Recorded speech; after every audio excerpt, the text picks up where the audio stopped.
Tonight we're talking about tapering, coming into the Core Run Teen race, which is about a week and a half away, Sunday the 19th. We are going to talk about kind of how to go about changing your training a little bit as you work into that race situation and what we recommend for our athletes. So I guess we'll just get into it. What do you do to change training for your athletes moving into a race, and does it vary by the distance of the race? Yeah, absolutely. I think longer distances tend to be quite a bit more stress on your system. And so typically speaking, for most of the runners I work with, we're going to taper about 7 to 10 days before a longer distance, half marathon to marathon and above. And tapering, I think, is a very individual thing. I like to continue to keep people kind of within their same routines, still mixing in intensity, but dropping volume pretty significantly so that when they're ready, so that when race day comes, they're ready and rested to be able to perform and stress their system to the nth degree. And I think tapering, the design of it, is meant to help sort of bring down some of the cumulative training loads right before you race to a degree without losing fitness.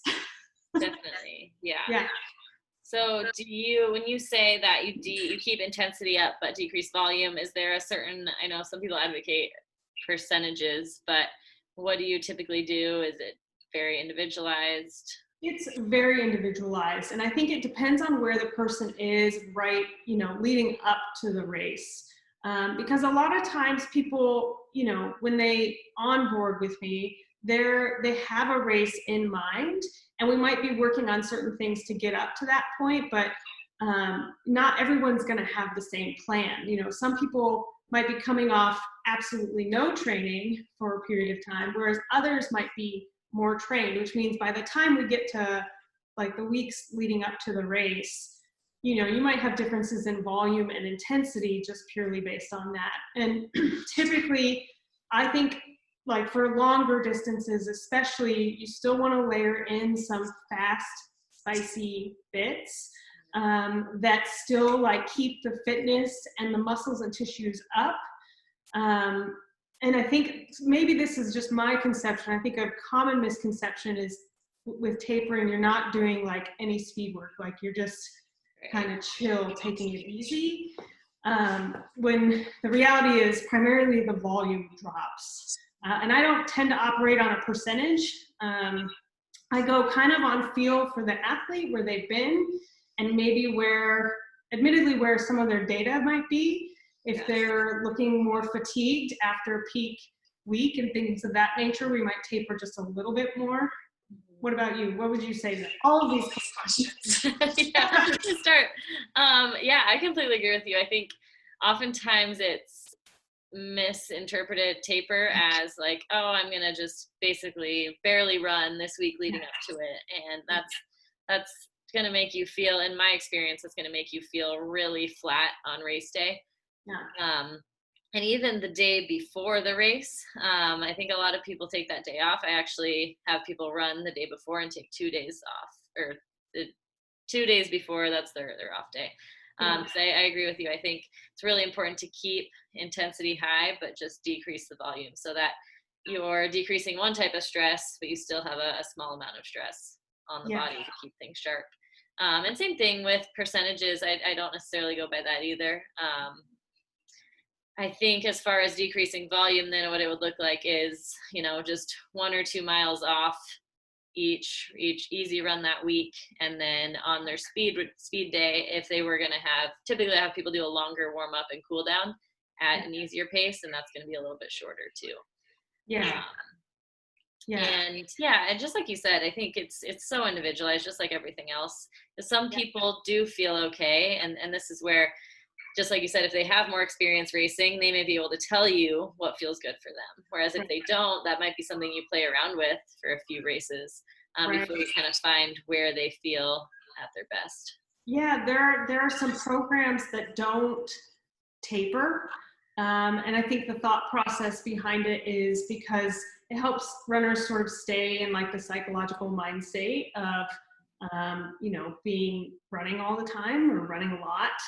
And I think that works for some people. It's not my style as a coach. And so I tend to encourage people to taper just because of the data behind it.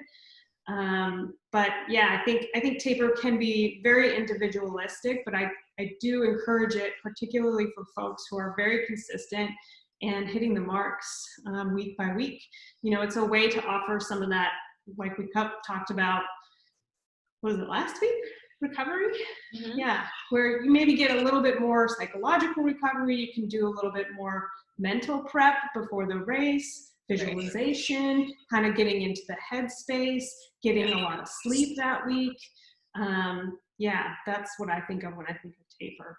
How would you say that you might taper somebody for a shorter distance? Or would you? Yeah, that's a great question. A lot of times, like you said, people come in with a specific race in mind, and most of the time I'd say that's a half marathon or beyond. Actually, probably a half marathon is a very popular distance for my athletes, or longer. So you're actually incorporating some of those shorter races into their training. Mm-hmm. So for those, you might just completely train through them. And so there is no taper with this 5K race or 10K race. Might be a little bit extra recovery time after, but you're using it more as a way to get a hard workout in with a little bit more fun and maybe a little bit more motivation. So for those races, I don't really use a taper. For other shorter ones, again, it really depends on the experience of the person.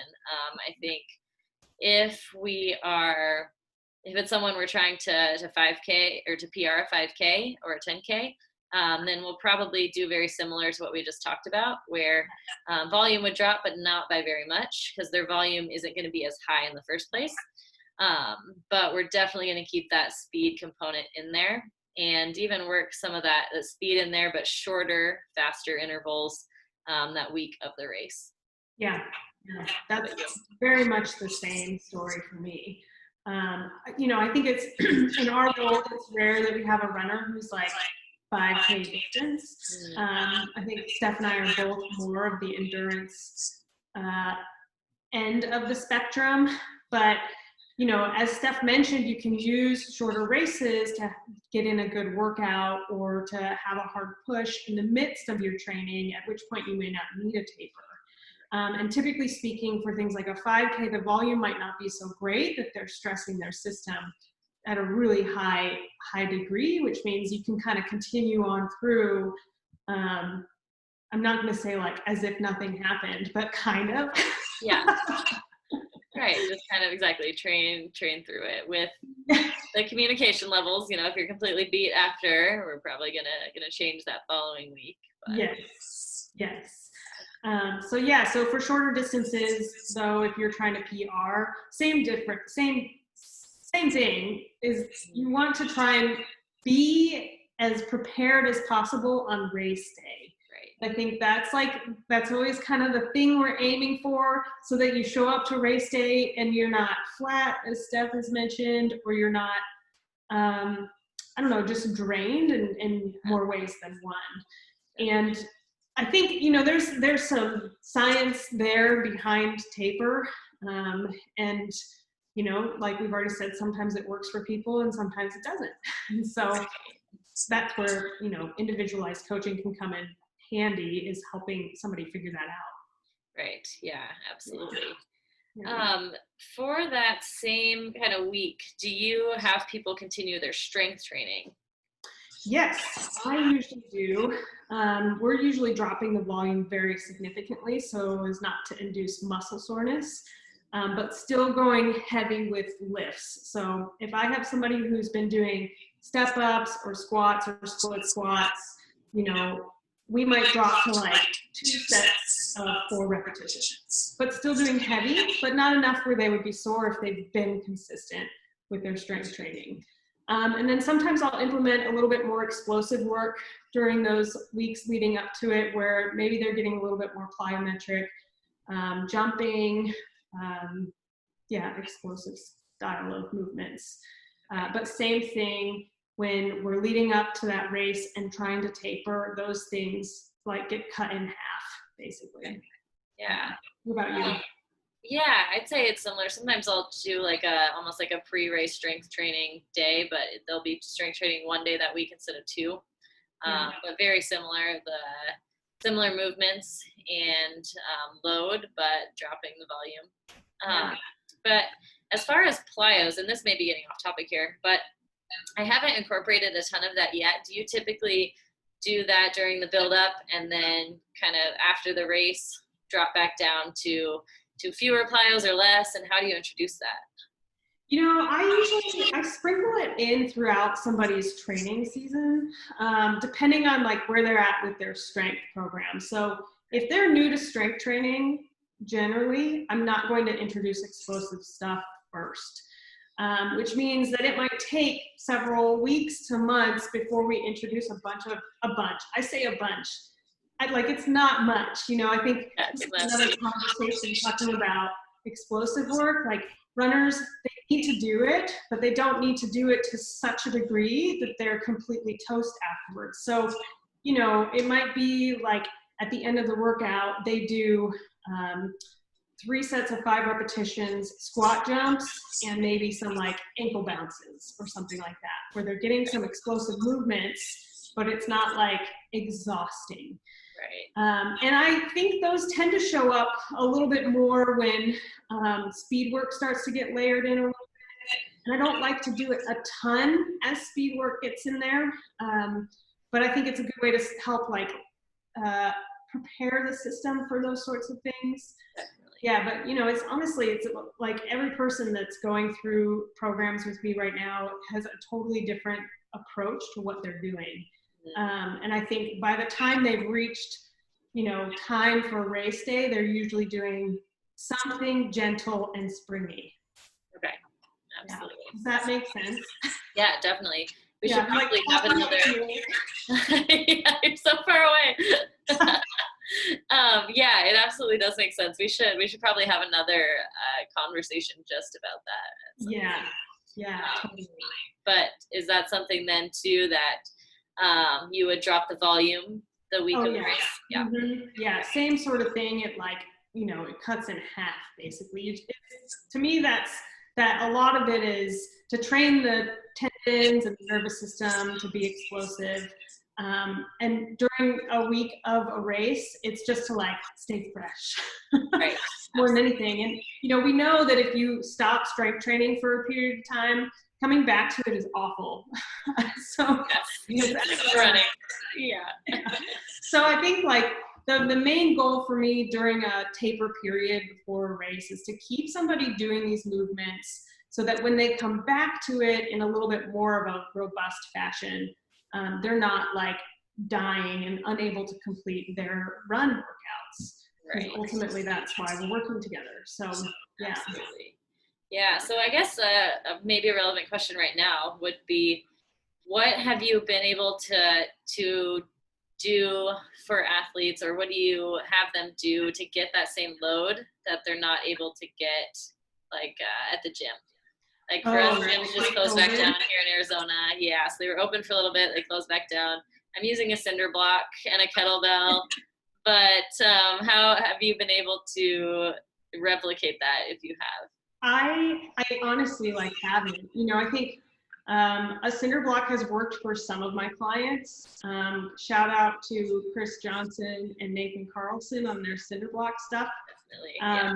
Really, really useful tool, but also kind of a pain in the ass. And so, your hands a little bit, yeah. Yeah. Yeah, they're like rough around the edges. You know, they're awkward objects. Most of my clients that I'm working with now that have access to strength equipment have like some bare essentials like dumbbells and kettlebells at home. But you know, that ends at some point. Like none of my clients have access to a barbell or anything of that nature. And so, you know, for me, it's just about making the program still progressive and still decently challenging with the loads they have, and knowing even if we're not making huge gains in progress in strength right now, like it's not a big deal, because there will be the opportunity to do it again later, more than likely. And at bare minimum, we're keeping their tissues healthy and happy. So we've been doing like a lot more like tempos, pauses, holds, things of that nature. What about you? Yeah, that makes a lot of sense. Yeah, I have a weight vest too, and same thing. I think the holds and the tempos make a big difference. Mm-hmm. And for that couple of weeks where our gyms were open, I was back. I only work with a few strength clients, but when I went back to the gym, I deadlifted pretty close to what I had the month before. So I think at least maintaining is definitely possible for a certain period of time doing that. Totally. There's always new ways that you can challenge your system. Do you know who Amy Arundel is? No. She's a physical therapist in New York City, and she did a presentation recently that I watched, really great stuff about sporting athletes. And, you know, part of sporting athletes' deal is like they live in environments they can't always control. And I think runners, maybe a little less so, like most of their environments are controlled. Like you go to a track, you know what to expect. The things that aren't controlled are like maybe the weather. And she talked about, you know, implementing other forms of, I'm going to say like mental stimulation and cognitive stimulation to help build and prepare their systems in that capacity in the rehab world. And I thought it was a really great window into things you can do to stress your system that aren't just purely physical. You know, she talked about like making them solve a math problem. Now, to be clear, I haven't done that with my clients, but things like adding the audible metronome to some of their lifts, to some of their exercises, is just another way to sort of creatively get them to engage with the process and challenge their system in unique ways. So that type of thing has definitely upticked for me. It's like adding metronomes to lifts, even just to like basic drills, you know, maybe marching drills, things of that nature. Yeah, seems to be a good thing to be implementing on my clients right now. Absolutely. What was her last name? Amy Arundel. She's on Instagram at Squeaky Edgar. Squeaky Bender? Edgar. Cool. She's a physical therapist for the Brooklyn Nets. She's an incredible human. She's a PhD and a clinician. And so she does research on ACLs and things of that nature. She's a brilliant human being. So good friend of mine as well. Awesome. I will definitely follow her and look that up. That's so true. And I mean, what better time than now to utilize those things and really be forced to exactly. Yeah. So I think like, you know, people mostly have the time right now. You know, there's no better time to like make it somewhat interesting and unique. Definitely. Yeah. Which doesn't necessarily have to do with taper, but no, it doesn't. We went a little different direction there, but I feel like the tapering, like we talked about, to summarize, is just very individualized and more necessary for those longer races. And it's not just resting. You want to keep everything, you know, on point there with some more, keeping your intensity. And I can't figure out the lighting in my situation here. I've got this shiny forehead the entire time, but also just staring at it. Mine on our Zoom is like super dark, so. Oh, all right. Nothing to do with tapering still, but I think those are the big points. And just like everything else in running and fitness, it's a learning process, and that's where the coaching is just so beneficial. Yeah. You know, there are little peaks, little windows into your data that might indicate you would benefit from a taper. Mm-hmm. And I look at things like that too, like cumulative stress over time, but then also some of the fatigue data information. I might look at that and say, you know, it looks like fatigue is pretty high. We might want to consider more of a taper for you this time around. Definitely. Somebody who might not like it. Right, absolutely. Yeah, I think that's a really great point to make. Looking at sometimes you can look at heart rate data too, but the fatigue, the intensity at which you're working, which all of those, some of the numbers in the Training Peaks app and probably other apps kind of take heart rate into account, take your past 6 weeks of training into account. And so it can be very valuable to avoid overtraining and make sure you're performing at the level where you are during that race. Yeah, exactly. Yeah, I would echo that 1,000%. Yeah. Awesome. Well, I think anything else you want to add before, any questions while we're wrapping up? I don't see any yet, but yeah, we covered it pretty well. No. Yeah. We'll end up doing one on plyometrics at some point. Yeah. But next week is going to be a little bit more specific coming into race day, race strategy. Again, the race is a virtual race. It's Sunday the 19th. And so you can still sign up. We've got training plans that were geared toward the race that you can still buy. Obviously, you're probably not going to start that training plan for this exact 5K and 10K, but those are still available too. And yeah, if you have any questions up until then, feel free to reach out to either one of us. Yeah, we're happy to help. Awesome.